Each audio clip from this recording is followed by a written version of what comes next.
জুমার নামাজ প্রত্যেক সাবালক জ্ঞানসম্পন্ন পুরুষের জন্য জামাতসহ আদায় করা ফরজ। হাদিসে জুমার দিনকে সাপ্তাহিক ঈদের দিন বলা হয়েছে।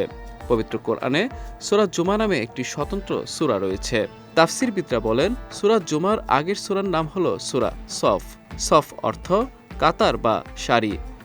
জুমার নামাজ সারিবদ্ধভাবে আদায় করা হয়, এতে ঐক্য ও শৃঙ্খলা সৃষ্টি হয়। জুমার নামাজ প্রসঙ্গে কোরআনে বর্ণিত হয়েছে, হে মুমিনগণ, জুমার দিন যখন নামাজের জন্য আহ্বান করা হয় তখন তোমরা আল্লাহর স্মরণে ধাবিত হও এবং বেচাকেনা ত্যাগ করো। এটি তোমাদের জন্য উত্তম যদি তোমরা উপলব্ধি করতে পারো।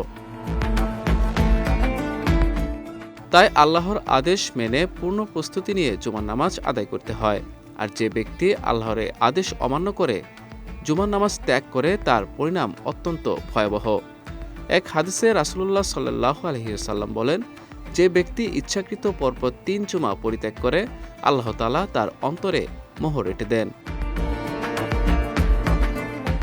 হযরত আব্দুল্লাহ ইবনে আব্বাস রাদিয়াল্লাহু তাআলা আনহু হতে বর্ণিত, তিনি বলেন, রাসূল সাল্লাল্লাহু আলাইহি ওয়াসাল্লাম ইরশাদ করেছেন, যে ব্যক্তি পরপর ৩টি জুমা পরিত্যাগ করবে সে ইসলামকে পেছনের দিকে নিক্ষেপ করল।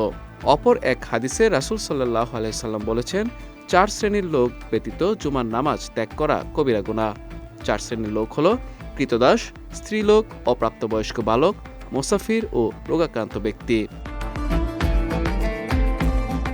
এছাড়া নামাজ পড়া মুসলিমদের একটি নিদর্শন।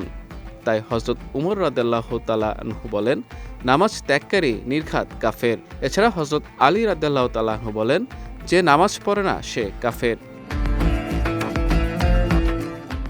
নামাজ পরিত্যাগকারীর ব্যাপারে কোরআন সুন্নাহর দলিলগুলো প্রমাণ করে বেনামাজি ব্যক্তি ইসলাম নষ্টকারী, বড় কুফরিতে লিপ্ত।